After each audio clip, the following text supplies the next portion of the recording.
Good afternoon, everyone. It's a great pleasure to welcome you all today, and even a great honor to introduce our speaker, Professor Tim Ingold. So before I make the introduction, I wanted to also say a few words about these lecture series. Together with Australia, we're coordinating the lecture series this year.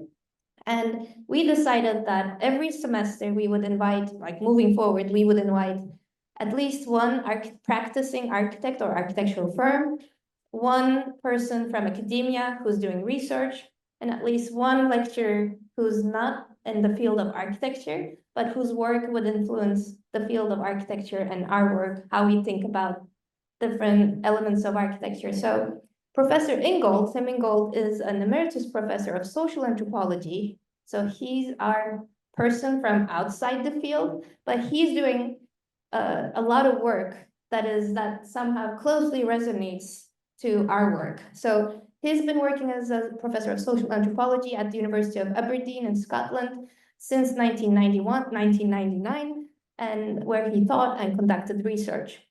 Over the course of his career, he has profoundly shaped the fields of anthropology, archaeology, art, but also architecture, building powerful bridges between them through his writings and his lectures. His works has explored themes such as environmental perception, skilled practice, human-animal relationships, and intertwining of thinking and making. Among his many influential publications, books like The Perception of the Environment, Lines, A Brief History, and Making, Anthropology, Archaeology, Art, and Architecture have become essential reading across disciplines. His theory of the textility of making, in particular, offers a vital alternative to what he calls the standard view of making. So rather than seeing making as the imposition of form upon matter, he proposes that it's a process of engagement, a correspondence between maker and the material unfolding over time. On a personal note, I want to share that his writing, especially on the book on making, had a profound impact on my own research doing my PhD. It offered me a new way to think about design and fabrication, not as an execution of fixed plans, but as an open-ended and responsive act of working with materials. So today we have the privilege of hearing directly from him. I'm actually very excited. He's someone whose ideas have not only challenged us to think differently, but also to make differently. So please join me in welcoming Professor Tim Ingold. Hey, well, thank you all very much. And I'm sorry I can't be with you in person, but I hope it's nice to be able to join you online. And I hope you can hear me well. Yeah, okay? Yes. Everyone can hear well. Well, picture a scientist or technician or a stockbroker or a business analyst at work. Seated at his desk, he stares at a screen, apparently mesmerized by the streams of numbers that flash before his eyes. And at the same time, his fingertips dance over a keyboard. Now, I'm interested in the relation between numbers and fingers.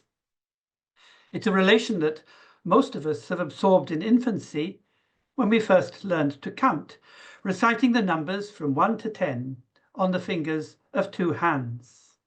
And of course, it's why we use the same word digit, derived from the Latin for finger, digitus, for both. And let me just share my screen now to get started on some pictures. So here is counting with one's fingers. Yet for the analyst of our example, the business analyst, the stockbroker, whatever, the numbers flashing on the monitor seem radically detached from the hand and its operations. So does this mean that the bond between numbers and fingers has been broken? Well, in one sense, perhaps it has, as I'll try to show, but in another sense, it hasn't. What has happened, rather, is that the finger itself, having contracted to the tip, has become equally detached from the hand. Where once the fingertip had been the place from which a probing hand initially feels the surface of things with which it comes into contact, it is now the instrumental extension of a disembodied intellect, operating under remote control from the brain.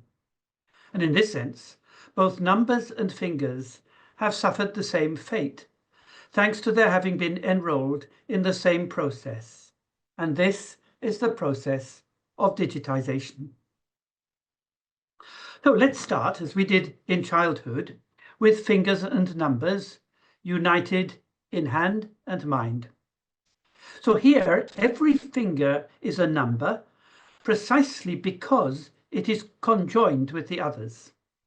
On the hand, the fingers are joined not by external attachment, as for example on a robotic arm, but internally through a complex assembly of bone, muscle, and ligament. And our earliest experience tells us that this sense of being joined from the inside, like the fingers of one hand, is integral to what a number is. Indeed, the word for number in classical Greek, arithmos, is one of a large family of words derived from the root ar, and is cognate with ararisko, to join, as well as harmonia, harmony. A harmonious join in Greek thought is not of objects that butt up against one another on the outside, but rather of materials that rub along together, participating in each other's formation and holding tight through the counterbalanced forces of tension and friction. Such are the threads on the weaver's loom or the fibers of a twisted rope. Arithmos, then, is a number of strands bundled together, and arithmetic is about weaving and winding. For the Greeks, without the join, the very idea of number would have been inconceivable. As the philosopher Henri Bergson would put it some 2 millennia later, number is the synthesis of the one and the many, or in a word, it is a multiplicity. And as such, it is essentially qualitative, characterized by the materials, or with the hand, the fingers, that make it up. Now, in the history of Western mathematics, however, this idea of arithmos has gradually taken second place to a more abstract concept of number, divorced from materials in their gathering and specified within a framework of formal logic. Indeed, it's more usual these days to encounter numbers not as qualitative, but quantitative multiplicities, made up of discrete or commensurable parts or units. We consequently come to associate arithmetic not with joining from the inside, but with adding up along with the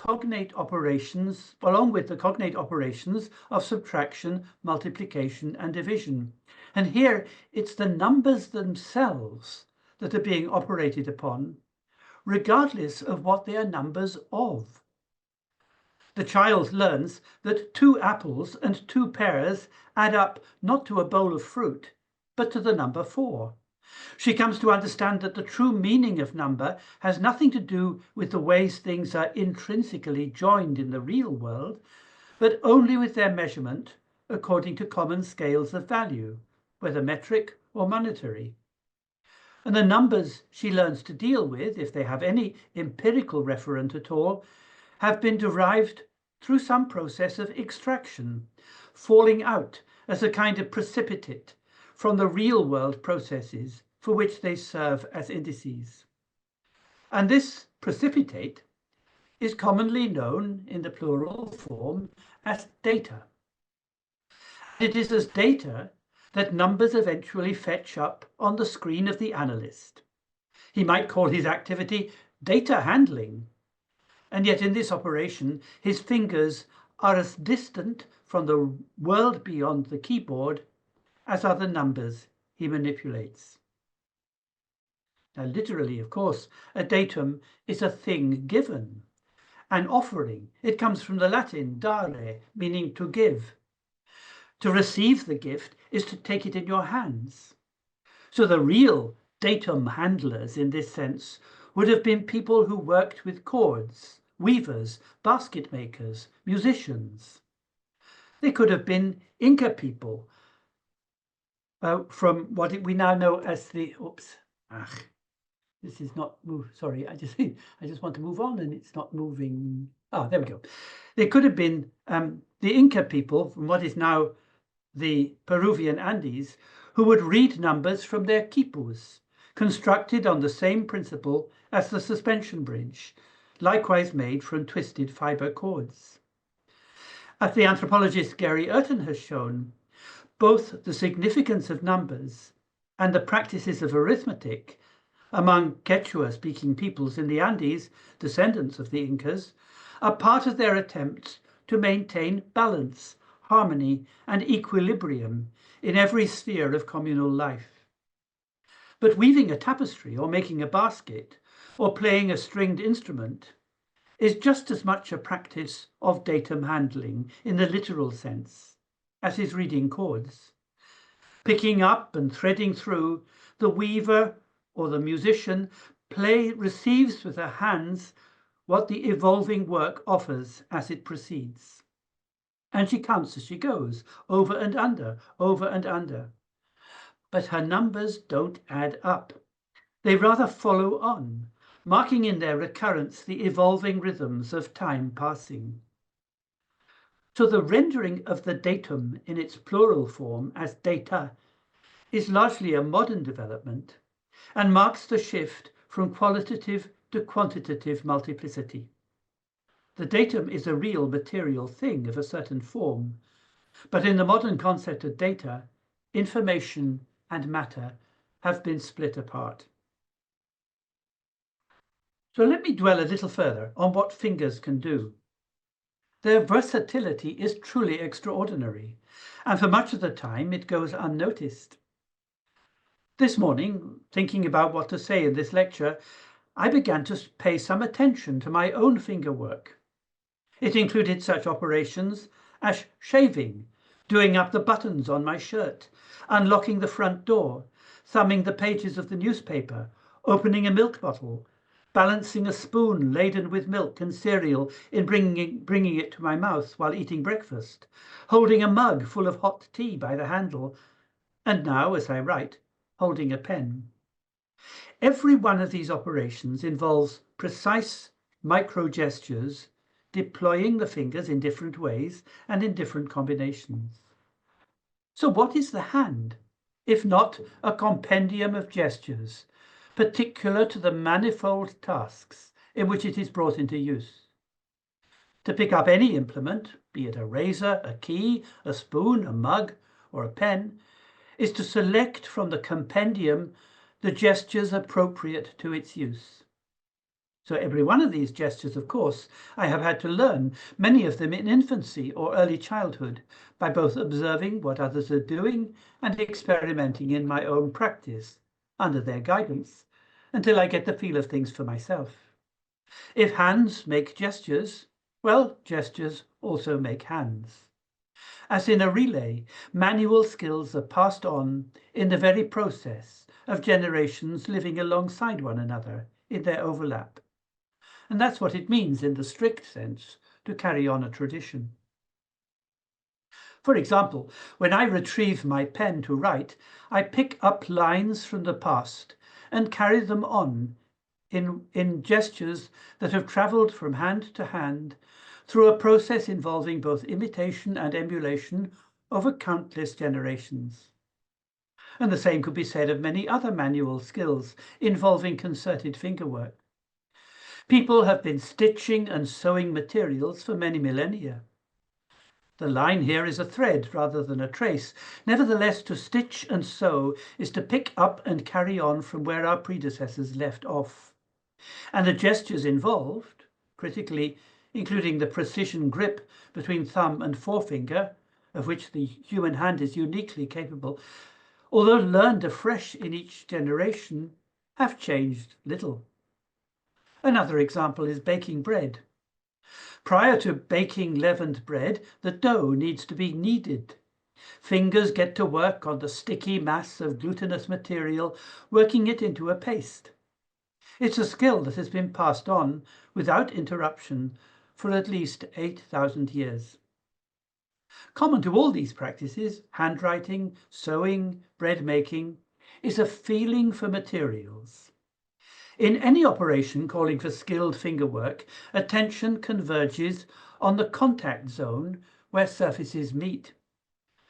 This is incidentally a picture from a 19th century work by the engineer Rollier, Kinematics of Machinery. And I just want to, it's a picture of a man operating a grinding stone. And you see the way his attention is focused on the contact between the workpiece that he's holding in his hands and the rotating stone. So there's that feeling for materials. And in any operation calling for skilled fingerwork, attention converges on that contact zone where surfaces meet, like between the workpiece there and the rounded surface of the grindstone. Now, of course, this contact may be mediated by a handheld implement. So the carpenter feels the wood with the chisel, the writer feels the paper or parchment with the pen, but nevertheless the sense of contact is so immediate that it allows the practitioner to respond with precision and judgment to the nuances of the material in every moment of their variation. And what we call dexterity lies in this, in the capacity to vary one's gestures in continuous response to a feeling for the material as the task unfolds. And it is the hallmark of skill. I'm going to use the word, rather cumbersome word, hapticality, to refer to this sensory contact of practitioner and materials. Skilled fingerwork thus goes on in the meeting of surfaces in the zone of hapticality. And crucially, haptic perception is not limited to the sense of touch. There can also be haptic vision and haptic hearing. Whatever the sensory register or registers involved, this is a modality of perception that is close up, even myopic, in which attention joins in harmony with the unfolding task, as if from the inside. It's what the instructor means when he tells the novice to watch closely, or to listen closely, and of course to feel. So if fingers are enablers of haptic perception, it's because of the singular capacity of the fingered hand to hold things close. With fingers bent to form a hook, this hand can not only hold, but also carry. It allows us to join our lives with the things we care for, to go along with them, responding to them as we go. Or in a word, it makes it possible to correspond with things. And not only with things, but persons too. And nothing better epitomizes the closeness and intimacy of the bond between persons, between lovers, between parent and child, between teacher and pupil, than the simple act of holding hands. And it's the fingers that make it possible for humans to do so. So holding hands, usually palm to palm, and with fingers bent to form a hook, but sometimes even with the fingers intertwined, does not symbolize a togetherness, that is attained by other means. Rather, hands and fingers are the means of togetherness, producing a sociality which can function in the way it does precisely because of the capacity of the fingers to flex along their length. In what medieval rhetoric knew as manuduction, it allows us both to guide and be guided in the conduct of life. The figures depicted here by Henri Matisse in his celebrated painting, The Dance, are linked thus in a chain of manuduction. Just look at their hands and fingers. As Matisse recognized, the human figure not only has mass and volume, but is also a bundle of lines running along the arms and legs. And while the dancer's legs deliver the driving force, it's through their arms and hands, knotted at the fingers, that the momentum is imparted from one figure to the next. And yet, as you can see from the outstretched fingers of the figures in the foreground, the circuit is never quite closed, but always on the brink of closure, as the fingers of the leading figure reach out for those of the trailing figure that forever escapes them. And so long as they escape, the whirligig continues. It's as though the lines of the fingers, far from ending abruptly at their tips, extended into a virtual space of possible but ever unrealized connection here in this space. Well, nowadays, many of the things we used to do by hand have now been transferred to machines. At the core of technology, as the historian Carl Mitchum once put it, at the core of technology, there seems to be a desire to transform the heuristics of technique into algorithms of practice. And by this he means that rules of thumb that once guided skilled practitioners in their dexterous manipulations are converted into objective rules of operational functioning, that is, into formal algorithms, which can then be incorporated into machines designed to do the same jobs, only more efficiently. The historian of techniques, François Sigaud, argues along much the same lines. The entire history of techniques, he writes, may be interpreted as a constantly renewed attempt to build skills into machines by means of algorithms. So what then happens to the fingers?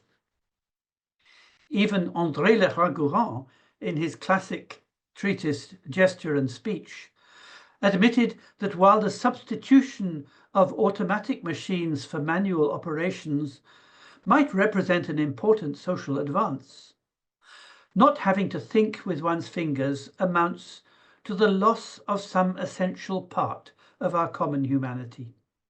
This was André Lerond, the French archaeologist writing in the mid-1960s.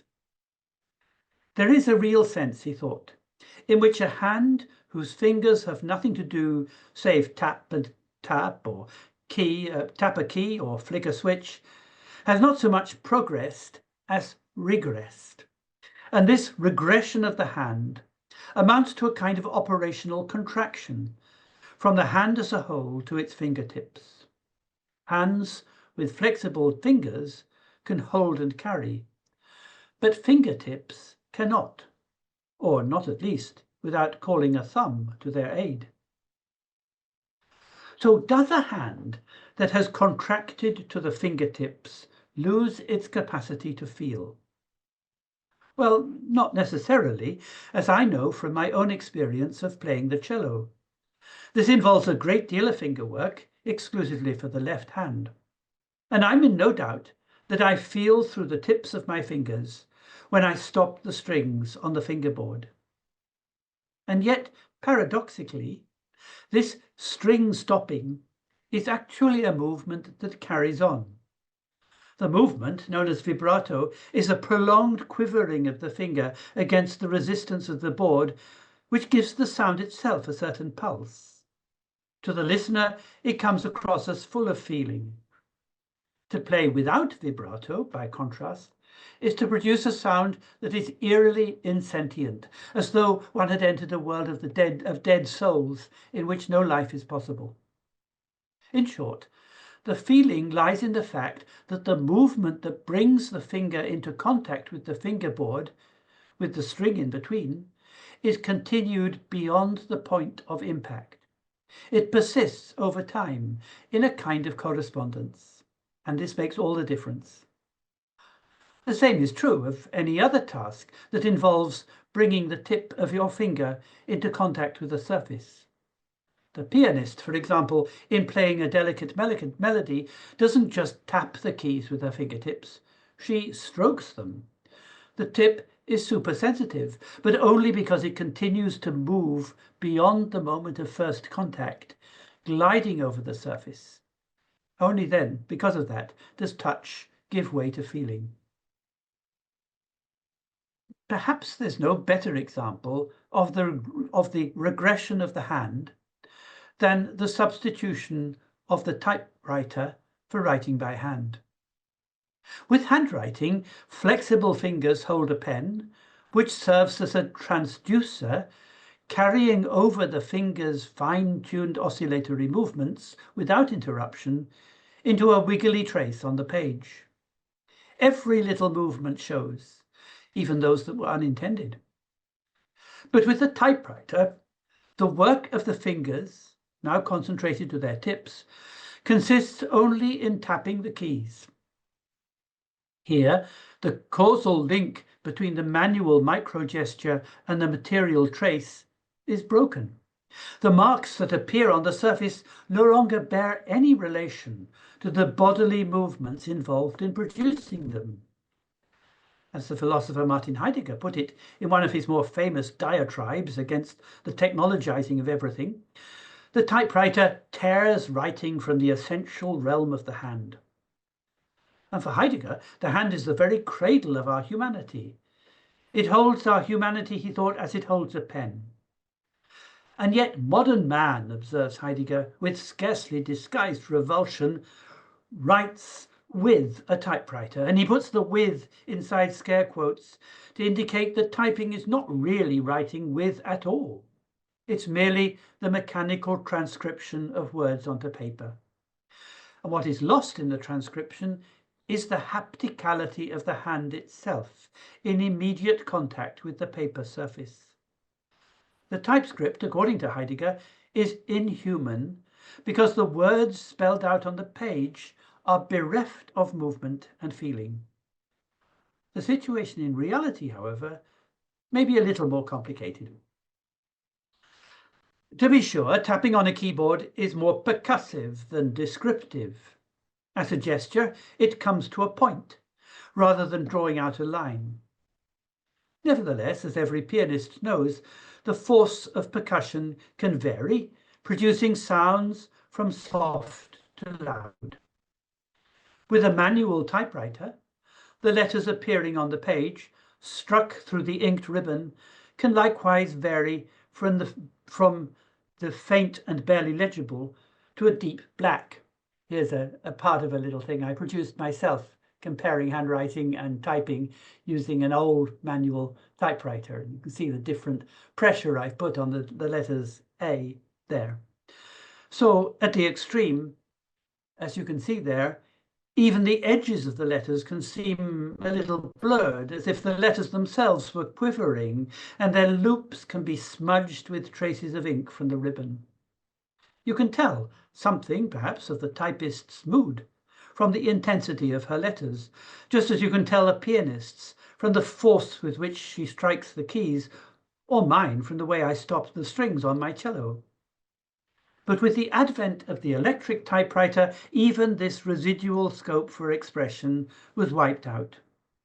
While the type ball, which replicates the type bar of manual models, allows you to choose from a range of fonts, the responsivity of the keys is eliminated by the operating mechanism. Nevertheless, you still need paper and an ink ribbon. It was the development of the electronic monitor that finally put paid to these. With the printing function offloaded to a separate device, one can now write without materially marking any surface at all. And the result is to evacuate from our concept of writing any reference to paper and ink. As the page has taken second place to the screen, all traces of hapticality have disappeared. And with this, Heidegger's prognosis seems finally to be borne out. Fingertips now have a very different job to do. And let me give you an example from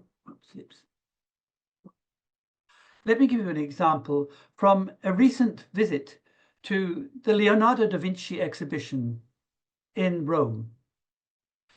On my way around the exhibits, I was intrigued to observe a fellow visitor absorbed in the perusal of a glass-fronted screen. On it were displayed digital images from Leonardo's many sketchbooks. Here are a couple of pages from the sketchbooks. By tapping the glass with her finger, the visitor could enlarge any selected area of the display, and by swiping it, she could turn from one page to the next. Observing her fingers at work, I couldn't help wondering how it would compare with the finger work of Leonardo himself, as he wrote and sketched in his minuscule hand, with metal point stylus on paper. So let us set aside the question of virtuosity. Our museum visitor, we may presume, was no genius. At issue is rather the difference between the way of relating to surface I have called haptic, and one that would be better called optical. Leonardo was manifestly possessed of a haptic vision that never left the page as it wriggled over the surface, transitioning without any sense of interruption between writing and drawing, as you see here. Our visitor, to the contrary, at home in the digital environment, was possessed of an optical touch which could find no grip on the smooth and homogeneous surface of the screen. For her, the finger was the servant of an eye that sees, rather than the eye the servant of a finger that feels.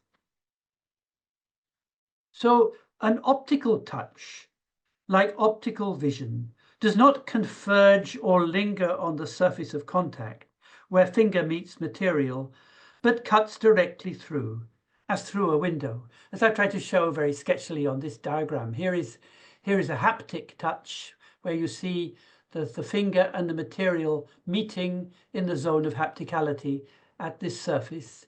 And here is the optical, where touch and vision cut through a material interface, and the fingertip simply strikes the surface from above rather than coming at it tangentially. So tapping on a digital keyboard or gazing at a screen, as in the lower diagram there, we experience the surface of the pad or the screen as an interface, a material interface here, mediating an informatic exchange that cuts through from one side to the other. This is a tap that touches but does not feel, and a gaze that sees but does not observe.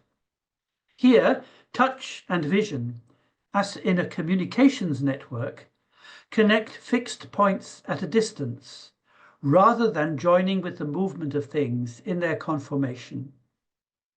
And this difference between a haptic perception that lingers on the surface and an optical perception that cuts through it is evident not only in the practices of writing, but also in those of reading. Medieval scholars, who in writing would inscribe parchment with pen and ink, would also read with their fingers as well as their eyes by following the letter line. And they would listen as well, murmuring the corresponding sounds as they traced the letters with the fingers, so that the words, heard rather than seen, would fall out from their voice. To read in this way was to inhabit the page, much as a wayfarer inhabits the terrain. And that this would have been obvious to people of the time is evident from the derivation of the word page from the Latin pagus, meaning a region of the inhabited countryside with its farms and fields. The one thing the inhabitant cannot do is leapfrog from place to place. The only way is to make the journey. And how different it is for the readers of today. For them it is as though the page had vanished. The reader's attention, far from being caught in a web of lines they are destined to follow, cuts straight through, as through a window pane, sweeping up the letters it finds on the other side like crumbs from a tablecloth and reassembling them into words and sentences. Reading has become a practice of algebra in its original sense, from the Arabic, of the reunion of broken parts. And an attention thus divorced from the surface, like a spaceship from planet Earth, can dart about from point to point unhindered, alighting now here, now there. And we're all too familiar with this scattergun approach to reading, because it's what we do when we read on screen. For on the screen there is no surface on which to find purchase, no letter line to follow. No wonder the operating system I use, alongside millions of others, is called Windows. In the eyes of our medieval forebears, to call this reading would be as absurd as supposing that you can walk without any ground to walk on. We have indeed forgotten what it means to truly inhabit the page, and our theories of reading reflect this. So let me sum up so far. With the rise of digital technology, just as numbers have been dissociated from things and turned into data for algorithmic processing, so too the work of the hand has been removed to the tips of the fingers. These fingertips, however, do not feel, but rather mediate the transmission of information in a virtual world of machinic intelligence, having no purchase in the real world of forces and materials. They cannot feel its surface textures, nor can they intertwine with one another, curl around things, pinch, grasp, hold, or carry. For millennia, human beings have used their fingers in skilled manual operations, ranging from handwriting, sewing and weaving, to bread making and playing musical instruments. Today, as digital technology increasingly invades the theatres of everyday life, we are close to losing these skills of fingerwork. Turning our backs on tradition, rather than relaying the skills of our predecessors, puts practices that have been sustained for millennia at risk of disappearing within a generation. Many are already lost, or sustained only within narrow circles of hobbyists or academic specialists. What then will become of our descendants centuries from now, assuming that our kind has not already gone extinct? Although it is, of course, hard to know what kinds of lives they may be living, I think we may be fairly certain of three things. First, these people, say 300 or 400 years from now, these people will still need to eat. And for this, they will have to labor on the earth and under the sky to grow their food, albeit under climatic conditions markedly different from those we encounter today. Moreover, as an ever-increasing proportion of the world's human population lives in cities, it's likely that for our descendants, cities will have become centers of food production as well as habitation. Climatic changes and the disuse of fossil fuels will have made it impossible to move food supplies across the globe from rural regions of production to urban centers of consumption, as happens today. By then, agriculture and urban planning will have merged into a single design discipline, tasked with creating environments for life at high densities. Second, these humans to come will still be endowed, as we are, with organs of sight, hearing, touch, taste, and smell, with mouths, lips, and vocal cords, with a full complement of fingers and toes, and with a nervous system that extends throughout the body and possibly beyond. In other words, they will have bodies much like ours, capable of looking and feeling where they are going, of responding with sensitivity and precision to variations in environmental conditions, of working with the hands and walking on 2 feet, and of communicating by speech and gesture. They will be social beings, as we are, but also beings whose lives are rooted in the places they collectively inhabit and the lands they know. But now, third, the technology that has come to define our present era will have long since imploded, along with all that depends on it: telecommunications, the internet, artificial intelligence, and robotics. For this technology, in order to function, will have placed demands on the earth and its inhabitants that turned out to be simply unsustainable. These included the enslavement of large numbers of people in often appalling conditions, to the extraction of the rare and highly toxic heavy metals required for digital operations, and the expenditure of vast quantities of energy used to fuel the supercomputers and blast into space the thousands of satellites needed to keep the whole system running. Even though we of the present cannot tell exactly how the digital era will implode, whether gradually or in one catastrophic event, we can be absolutely confident that it will do so eventually. When this will happen is anyone's guess, though I'm inclined to apply the 150-year rule. Coal's heyday lasted from the 1810s to the 1960s. The age of oil and gas began in the 1910s and will last perhaps until the 2060s. On that score, the digital era, starting in the 1980s, has until, say, the 2130s. So centuries on, our descendants will find themselves depending on all the bodily senses and skills at their disposal to eke out a livelihood at high concentrations on an earth and under heavens that, thanks to the designs of the present, have become veritable junkyards of defunct devices. And yet, even as we turn our backs on past generations, and even with the story of the Anthropocene on history itself, we continue to envisage a post-historic future that turns this reality back to front.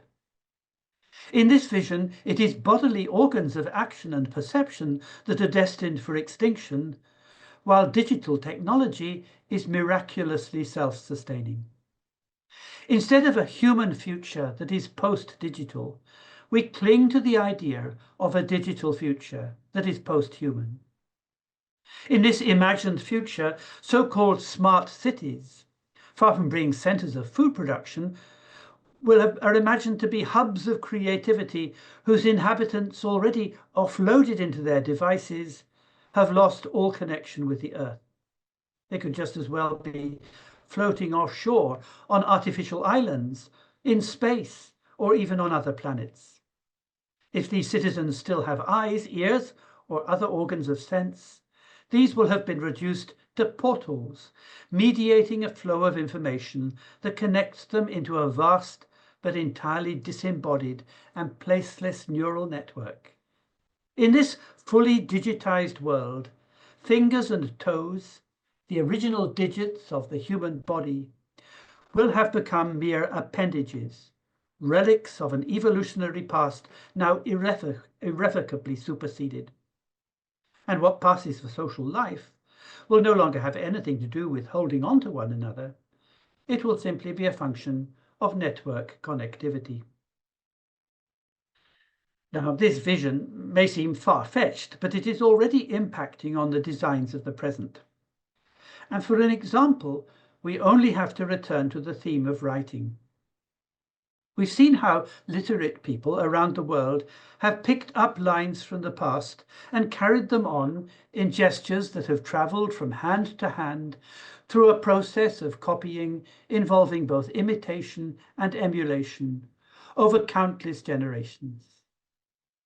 And yet today, as we tap our words in a standardized typeface on digital keyboards, while directing our gaze at the screen on which they are projected, writing, in the sense of inscribing a line on a surface, has become a thing of the past.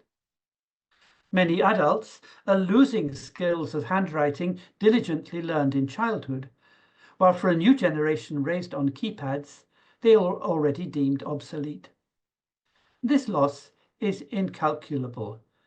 Banishing the expressive force of gesture and trace is equivalent in writing to silencing the expressive power of the voice in speech. A society without handwriting would be like one without song, in which words are but the liquid currency of an information economy. So after writing, will speech be the next victim of digitization? Will the effective powers of the voice be expelled from speaking, just as the keypad and screen have expelled the effective powers of the hand from writing? And will digital synthesizers be left to assemble messages from standardized speech sounds? Speaking and writing are precious gifts, all the more so when digital technology self-destructs, as it inevitably will. And the same goes for all those skills of livelihood on which the continued survival of humans to come will ultimately depend. So let me suggest another example by inviting you to compare two things. On the one hand, a laptop computer, on the other, a loaf of bread. They weigh about the same, and although of rather different shape, one rather flat, the other lumpy, they are of roughly similar volume. Both are products of human artifice and draw for their manufacture on a range of materials and techniques. And both, for most of us today, are things we cannot do without. And yet loaves of bread have been baked for at least 8,000 years, whereas the laptop computer has been with us for no more than 40 years. So which of these two things, loaf or laptop, will outlast the other? Now, advocates of digital post-humanism would doubtless put their money on the computer. It's time to turn our backs on the loaf, they would say, including the laborious business of preparing the soil, growing and harvesting the crop, milling and baking. Why, the digital post-human may not even need to eat. For surely technology will finally solve the problem of life and death, relieving us from the drudgery of having to inhabit aging and increasingly decrepit bodies. But post-digital humanism, by contrast, would side with the loaf. It's been with us already for 8 millennia. Then there's no reason in principle why it should not endure for another 8. But for reasons I've already outlined, the days of the laptop are numbered, even if the toxic residues from discarded devices may continue to stain the earth for thousands of years. Now, of course, neither the loaf nor the laptop exists in isolation. Both are embedded in far-flung webs of relations. But the principles on which these relations are constructed are diametrically opposed to one another. For the loaf, they are founded in an immediate, sensuous bodily involvement with place and materials, of feet with soil and hands with dough, as well as in the collaboration and commensality of working and eating together. And this is a detail from my favorite picture. It's actually hanging on the back wall of my study. You'll see it later when we get off this screen. But this is a detail from Peter Bruegel, the Elder's painting called The Harvesters, where people have been harvesting a field, and there they are sitting around. They're harvesting corn, which will be made, or wheat, which will eventually be milled and made into bread. And here you see one of the people is cutting a loaf, and they're eating together with their porridge. Anyway, so that's the network in which the loaf is involved, because bread isn't only a glutinous web of organic fibers, it's also a web of human beings in community. But for the laptop, by contrast, it's a web that, while celebrating connectivity, is almost entirely disconnected from bodily sensibilities, as well as from place and community. Much of it is invisible and insensible, extending around the globe in an estimated 1 million miles of fiber optic cable and the thousands of communication satellites already orbiting the planet. But most fundamentally of all, the loaf and the laptop embody different kinds of time. The temporality of bread making is bound up with the agricultural cycle, itself tied to the annual cycle of the seasons and to the vagaries of weather. This is a time that carries on without in any way advancing. The loaves we bake today, just like the letters we handwrite, may be a bit different from, but are no advance on those baked or written 8,000 years ago, and incidentally can be traced to the same source in ancient Sumeria. The laptop, by contrast, is absolutely tied to linear chronological time. It is this that allows users, randomly distributed over the surface of the globe, to achieve virtual simultaneity. A minute, an hour, a day are precisely the same, whatever the place, weather, or season. So perhaps we might contrast bread time or handwriting time with laptop time. And I want to link this contrast to the ways we think of generations and their passage. We modern people, still basking in the afterglow of the Enlightenment, are addicted to the idea of progress. Armed with this idea, we're convinced that each generation is destined to supplant its predecessors, projecting its own allegedly superior vision for the future over those that went before. Generation thus follows generation as a series of layers, alternately covering and covered. For people who think like that, only if the new supplants the old, thrusting it back into the past, never to resurface, can we be confident that progress is being made. Here, novelty is the name of the game, for without innovation there is no progress, and without progress, no future. The laptop in this sense belongs to a history of progress, but the loaf and handwriting do not. Novelty or innovation is one thing, however, renewal or rejuvenation, quite another. And there is renewal only in following old ways, not turning our backs on previous generations, but following in their footsteps. In this view, the ancestors are always before us. They are our future, while we come after. Generations then do not so much supplant each other as carry on, twisting around each other, rather like the fibers of a rope. In the rope, each fiber is only so long, but by introducing new fibers as fast as the old ones give out, the rope can go on winding indefinitely. And it's the same with lives. So my plea in conclusion is for a new humanism, a post-digital humanism, which, as in the activities of handwriting and bread making, is dedicated not to the supplanting of generations, but to the renewal of life. Instead of turning fingers into the robotic extensions of an artificial intelligence, let us return numbers to where they belong, in the zone of hapticality.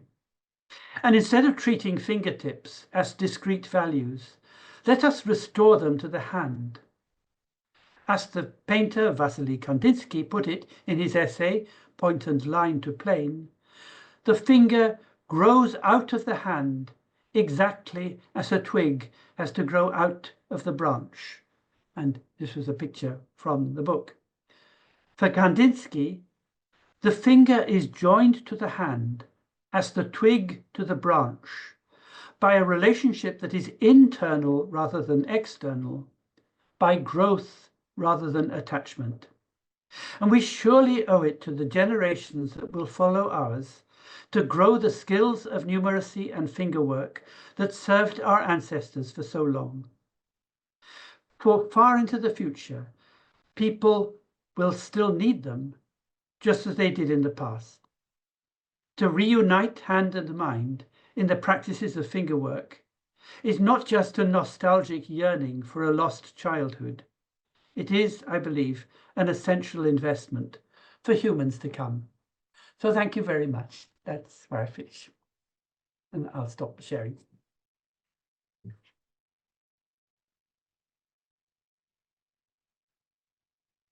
Thank you so much, Professor Ingold.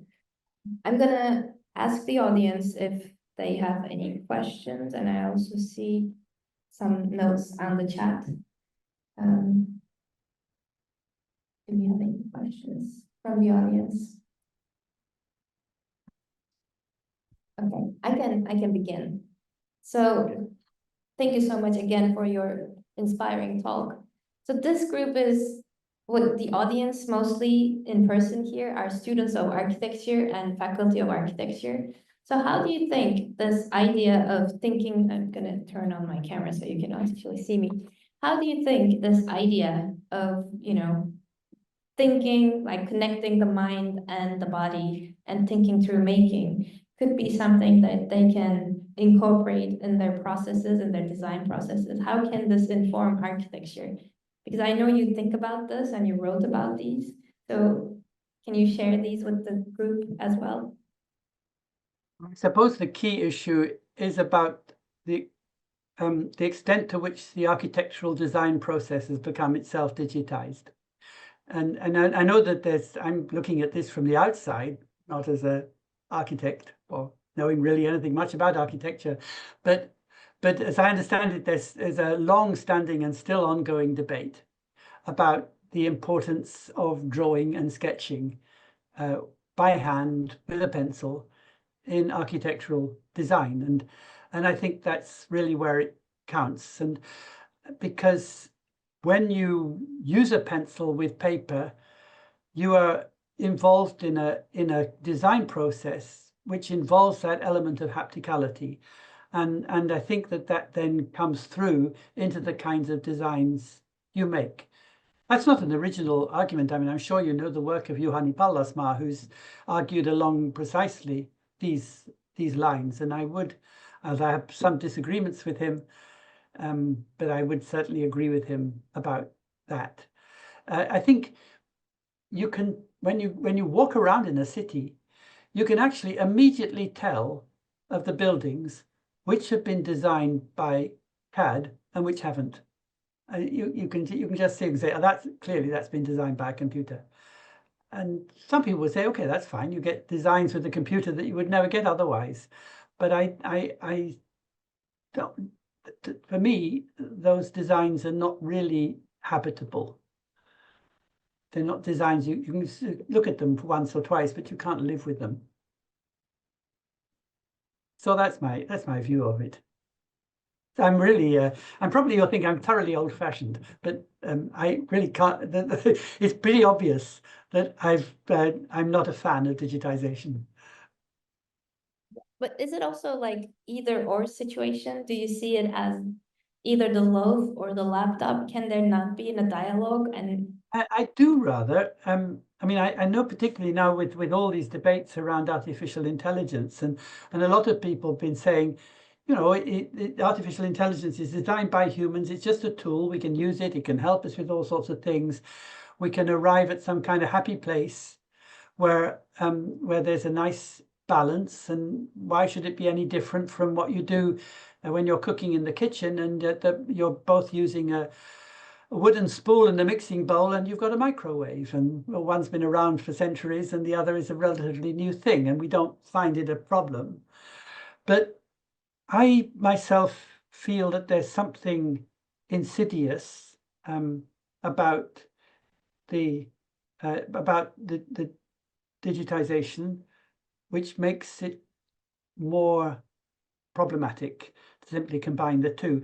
And I think the main reason is because when we use any kind of digital device, the operation of that device, as you know, depends on an enormous far-flung infrastructure. Everything from these fiber optic cables to satellites in space and the rest of it. We just don't think about these things when we use a mobile phone, but it all depends on that. And what lies behind that, of course, is the mega corporations. And it's actually the most frightening thing.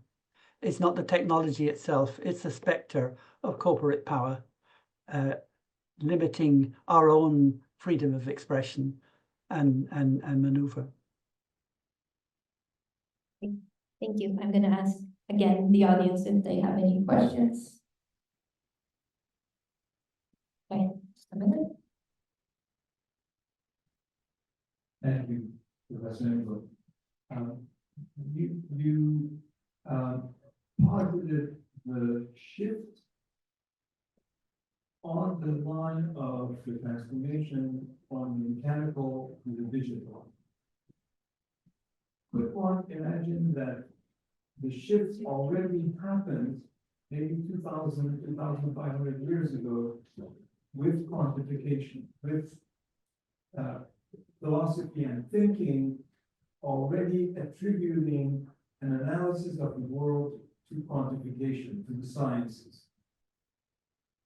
Could we have already then started on this track, which maybe now through digitization has become extreme, as we described? If I got it right, I hope I got it right. It's slightly difficult to hear because of the technology. but what you're saying is that the process I'm talking about, the transition from the haptic to the optical, is not recent at all, but could be dated back at least 2,000, 2,500 years. And therefore, would it make more sense to see what we call digitization as simply the latest phase or culmination of a much longer term process? Is that correct? Have I got your question right? Absolutely. Yes. Absolutely. And I think that there could be a lot in that. I mean, that I have been particularly interested in the way in which it's actually something beyond my competence, because the issue at stake is about the history of number, the history of number and the transformation of the concept of number in the history of science, traced back from ancient Arabic, Greek sources to today. So there's a huge project there to look at, which would be enormously interesting. And I think there might be some truth in it, that already a long time ago, this idea, the kind of idea of quantification in which number has become abstracted from things, which is critical to digital manipulations, was already there in some sense.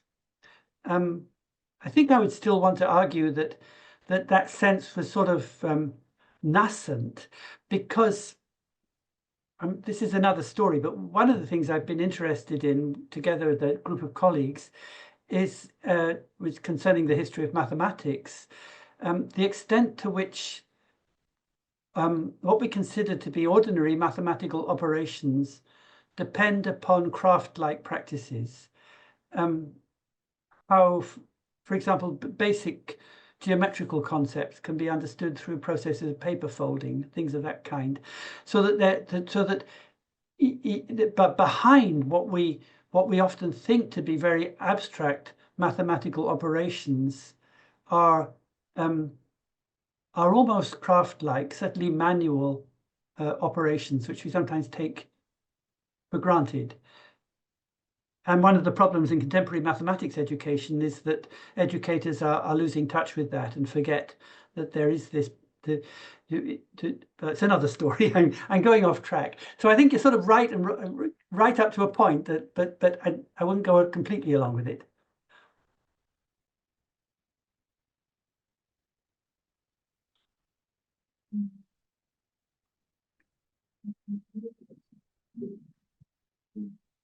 Thank you very much for this talk to Ingold. What you're talking about, this conversation about mathematics, about how you feel numbers, reminds me a little bit of the work, reminds me of the work by Ron Migoch, you probably know, anthropologist, also and mathematicians, who looks at African fractals and looks at how mathematics infuses not only infuses the buildings and lives of inhabitants. And I think it has to do with, you're talking about hapticity, but I think there's maybe something else, which is the understanding and the relationship, maybe the cosmic relationship people have with this, how things are related to each other. I mean, algebra, as you mentioned, is also how you restore and how you bring broken parts together, the origin of the world, right? So I think there's something here that maybe goes beyond just the sense. I don't know if it's not a What do you question, mean? but I'm trying to, yeah. I think you're actually absolutely right. That in many, what we know from anthropological studies, not just in Africa, but in many other parts of the world, I know material from First Nations material in Arctic Canada or Alaska, from Papua New Guinea, many other places. What we're calling numbers are of cosmic significance. And the way in which they're arranged, it varies from one cultural context to another. But for example, there's a classic study by the anthropologist Adrian Mimica called Intimations of Infinity. The name of the book is, and it's about Ikwawe people in Papua New Guinea who would say that all the numbers add up to one, and that one is a cosmic unity, and you if you point to every finger on the hand, each of those is one aspect of that unity seen from a particular point of view. So and that logic actually is the logic of the hologram in which you don't assemble the whole from, like a jigsaw puzzle, from lots of different discrete bits, but where every part of the whole actually enfolds the whole itself, but from a particular point of view. So there are people, the Ikwawe people are thinking of numbers like that, in that kind of holistic sense. And I think part of my argument is that that's also how we can understand the relationship between our fingers and the hand, of which they are part. That the 5 fingers add up to one hand, and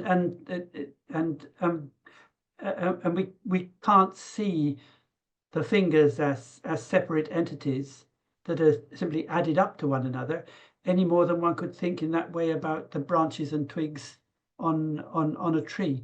So anyway, yes, that it's a fascinating area of inquiry, I think, which is still there's still a lot of work to do for anthropologists in following this up.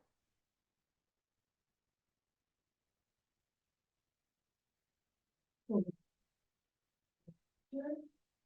been talking about how we kind of lost the connection between hand and mind, and also like some of the human skills that we have, and that's really easy to connect to. Like I kind of feel that personally, I do not have the same handwriting that I used to have 10 years ago. So, and also at the same time, you were mentioning about like how there would be a time period of like about 150 years, and that might be a shift or a change or an end to this digital era.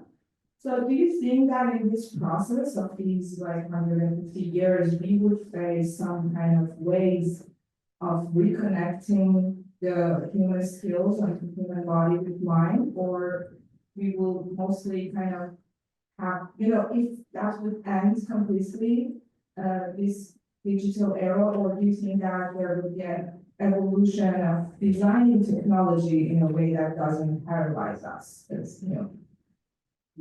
I'm sorry, it's quite difficult to catch every word on this system, but let me just put it in a different way. I think that we have a certain responsibility towards the generations that are going to come after us. It's not so much about mind and body and all that stuff, but ensuring that that the skills that we have learned, that have been developed over thousands of years, will be available for people who come after us, and that means that we have to look after them. I'm not sure about the sort of idea about connecting mind and body, as though there was, you've got mind here and a body there, and we need to connect them up, or they get disconnected. The way I tend to think about a mind and a body is not as entities that you could sort of draw a line around, but I wish I could I wish I could draw, I wish I had a blackboard I could draw on right in front of you, but think of a mind as a spiral, sort of whirly twirly thing. And think of the body as another spiral, and think of these spirals twirling around into one another. Then think of the world as still even more swirling. So I'm thinking of what we're calling mind and body as really just swirls and eddies in this flow. And that's a flow of becoming. It's a flow of growth and movement. So part of the problem is not so much about mind and body. It's that we tend to think of a world of entities that are connected up, network style, rather than as a current, a movement, which sort of winds itself up into the forms of things.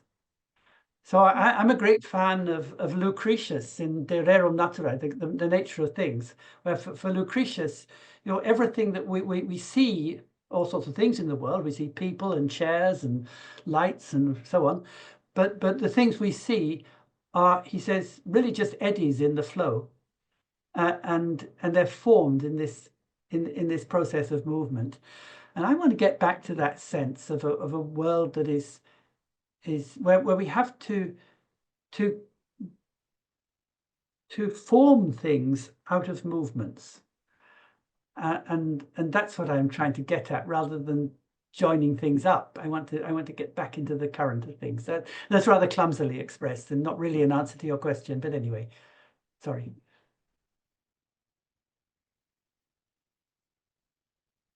You can come closer to the laptop because that's what it gets the sound from. That indirectly through the microphone. You could still use the microphone for the room audience. So thank you. Sort of jumping That's back. much better. Yeah. Yeah, okay. Sort of Really jumping back, two questions, thinking about maybe how different cultures think about numbers. I was listening to an episode of a podcast the other day, and it was sort of talking about how, I guess starting with Arabic numerals, but more in Western civilization, we really think additively with our integers, like we think in 1, 2, 3, but it might be more human to think more logarithmically. So you were kind of showing on that first picture how we sort of went, they were counting with their hands like 40, 400, 4,000. And I feel like as architects, we think proportionally about that a lot, like with, you know, proportions of a space, you know, like 2 to 3 or 1 to 3. And we're often kind of stifled by these tools that we use, like exact measurements and the digits and counting additively, that make it more difficult to achieve those pure forms. So I'm kind of wondering, what are your thoughts on ways that we can think differently to get more, I guess, human counting, I suppose? Yes, that's a good question. And I was just thinking that often when you talk to skilled carpenters or joiners or boat builders, and maybe they're repairing a window frame or something like that, and they do the whole thing by matching one piece of wood up against another. They don't actually do calculations. You can simply place the wood here, see how it goes, move that, use your or traditional boat building, or people would simply use a like the span of fingers and say we need that many of those, so that you actually measure some materials with other materials. So that the work, it actually becomes relational. That the calculation becomes, what is the relationship between this beam of wood and that beam of wood? So then you put them this way and that way and get them to fit, without ever actually having to even take, in the past we would have taken out a slide rule or something, but without even having to do those kinds of calculations. That the very act of manipulating materials is itself an act of calculation. And that's what I mean, talking about data handling. I mean, that's what data handling really is, because you're handling the stuff. But now when we talk about data handling, it's as though you're completely disconnected from them. And I think, you know, in terms of architectural, at least architectural training, you know, having that kind of hands-on understanding of materials and how they work is kind of indispensable. And I'm sure that many architectural programs recognize that nowadays. But I do remember years ago visiting the architecture program at Portland State University, and they were very proud of the fact that they'd just got a program accredited in which the first-year students had to do a whole lot of metal work, woodwork, these kinds of things. And getting these approved by the professional association apparently was a big struggle. So there's still some resistance against that idea. Anyway, thanks. Thank you.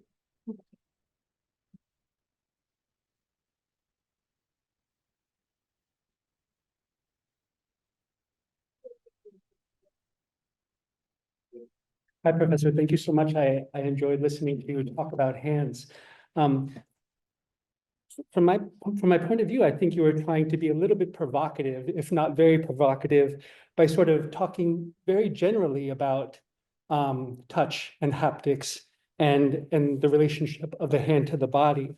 I couldn't help but note the affection in your voice when you talked about your cello and your fingers moving on the fingerboard, and yet you're so dismissive of the electronic typewriter.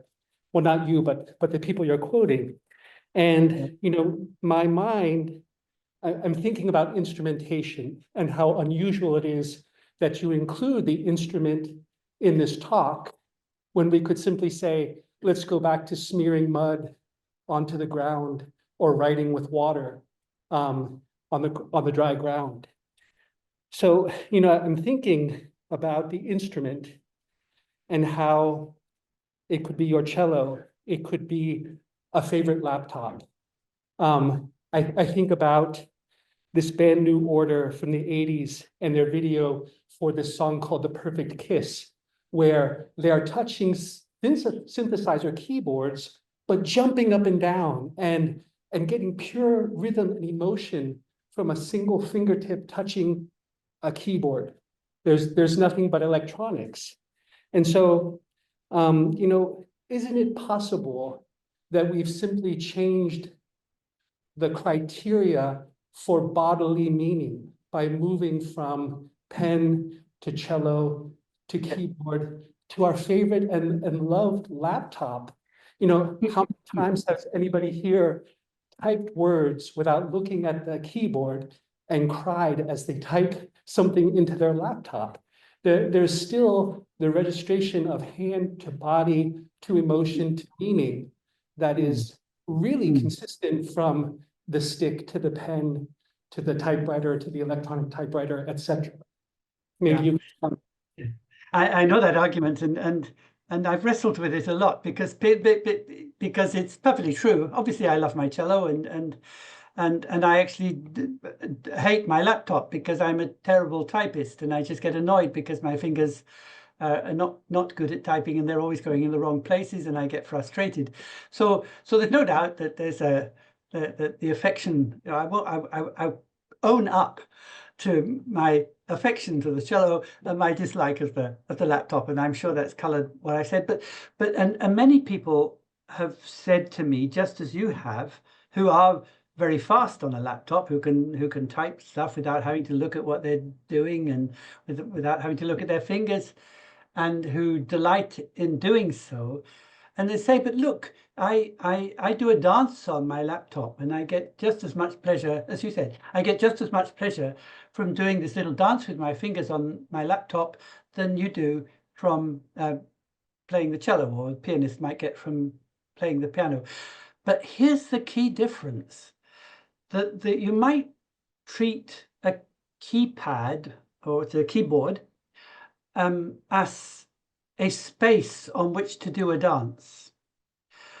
But that dance is still completely disconnected in its gestural form and its rhythms and all the rest of it from what comes out at the other end in terms of what's on the actual marks or forms that appear on a screen, or if you were to print it out, if it was an electronic typewriter, the marks on the paper.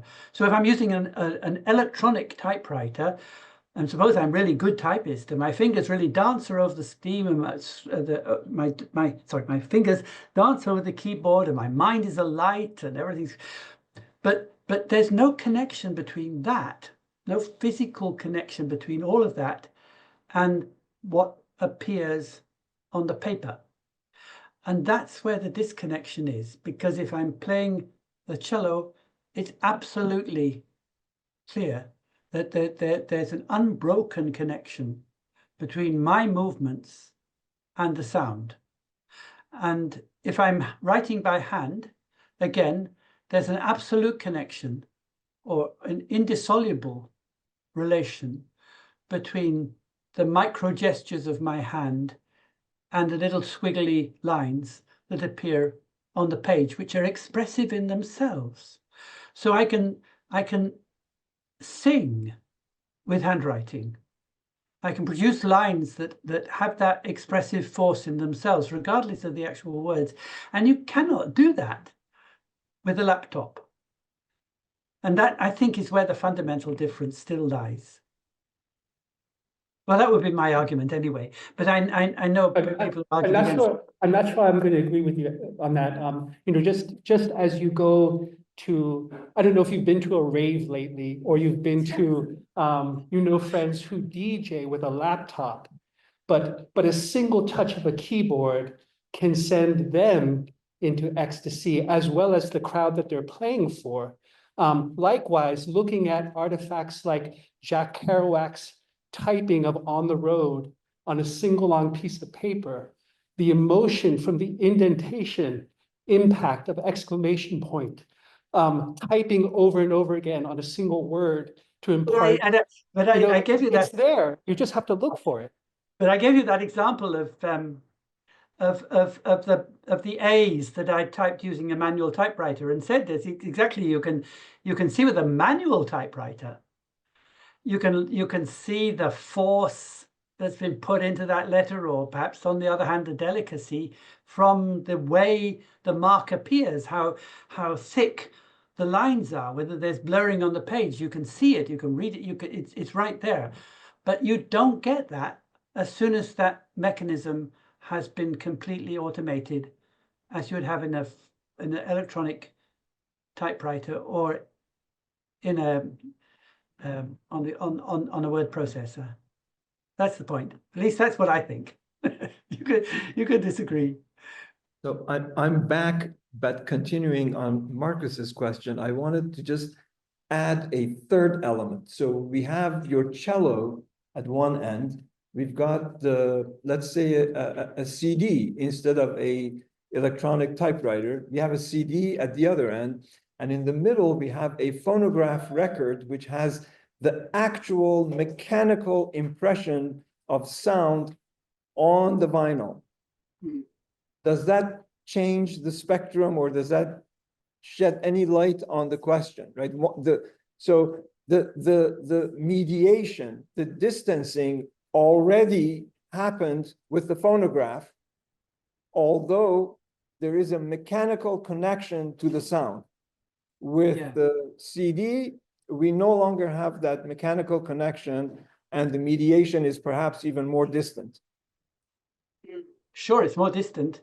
I mean, there's still some kind of cause effect connection, presumably. Well, I don't know how a CD is actually made, but there must be something that means that the sound gets pretty faithfully transcribed and can be. So there's a mechanism in there, even if it's not as easy to figure out as the grooves on the vinyl record.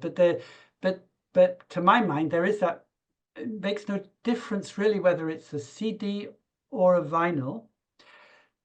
The difference is between, say, me putting on either a CD or a vinyl of a Bach cello suite, and me sitting down with my cello and playing it myself.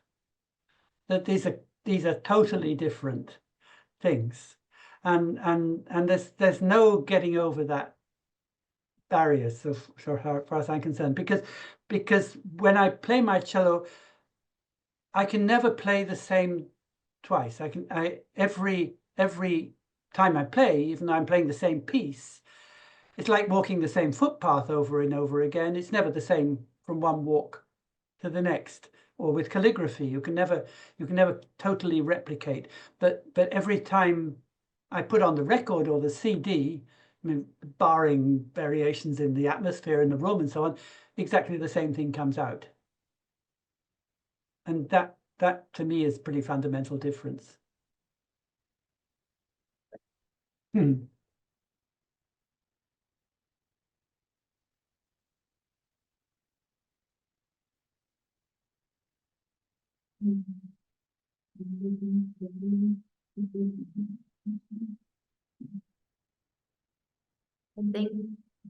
Thank you so much, Professor Ingold. Can we give another final round of applause?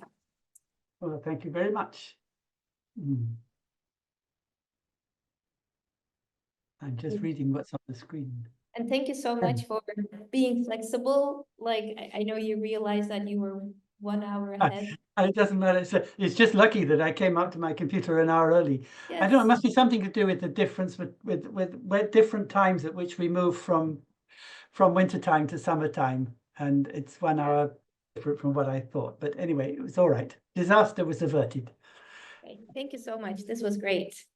Okay, And well, I think we'll be thinking about, you know, what you discussed in your lecture, but also from the discussions that took afterwards, a lot in relationship to what we do, how we make, how we produce things in architecture too. You have a question? good. I have a Okay. question. Okay. Hi. Oh, I hi. can hear you. I can You can turn hear me on. without the thing. Yeah. Can you hear me? Yes, I can. Oh, hi. So I read some chapters of like on making a little while ago. It was way back when, but it was pretty impactful for me. So I was just wondering, based on the lecture that you just gave, when looking at like the development of technology and those sorts of things and the loss of humanness, I suppose, like, do people have to, in the mass sense, like in the Anthropocene, all of these things, do you have to go past the point of the loss of humanness, or like to recognize that threat in order to appreciate the former forms? Or is like recognizing the threat enough to reinvest ourselves in these traditional methods, I suppose? I hope that we don't have to go through a total collapse to have to find ourselves on the other side. I mean, Yeah. it's all a bit terrifying at the moment. But I've been thinking that we need to have a new kind of humanism, not post-humanism, but a new kind of humanism that would be founded on the idea that our humanity is something that we is not given, that it's something we have continually to forge, to make through in the crucible of our common life. So think about humaning as something we have to do. We have continually to make and remake ourselves, and that's a task. And if we could get back to the sense of responsibility, actually, that we have, because I think that the key thing is to recognize that it's our responsibility to be good ancestors for our descendants. And I think much of the problem at the moment is that we're not thinking about that. We're not thinking about ourselves as ancestors. We're only thinking of ourselves as descendants or people who've landed up, you know, as a result of what's happened in previous generations. But we have to think of ourselves as ancestors for our descendants, and then think, what should we do in order to be good ancestors? And that means leaving an earth that is habitable for them. And that needs to, I think, guide everything we do. And if it does, then there's hope. And there are plenty of people around the world, often people who don't have loud voices, who are not at the front of technological development, but are just living ordinary lives and muddling through one way or another, mostly relatively poor people, who can actually show us the way to do this. So I don't think all hope is lost, but I do think it's kind of urgent to think about these questions. Thank you. Slightly unrelated. Are you a Sartrean? The Sartrean, you Yeah. mean a follower of Jean-Paul Sartre? Not exactly, no. I would call myself, I seem to have become not deliberately phenomenologist, but not an existentialist. I think that's where I would stand.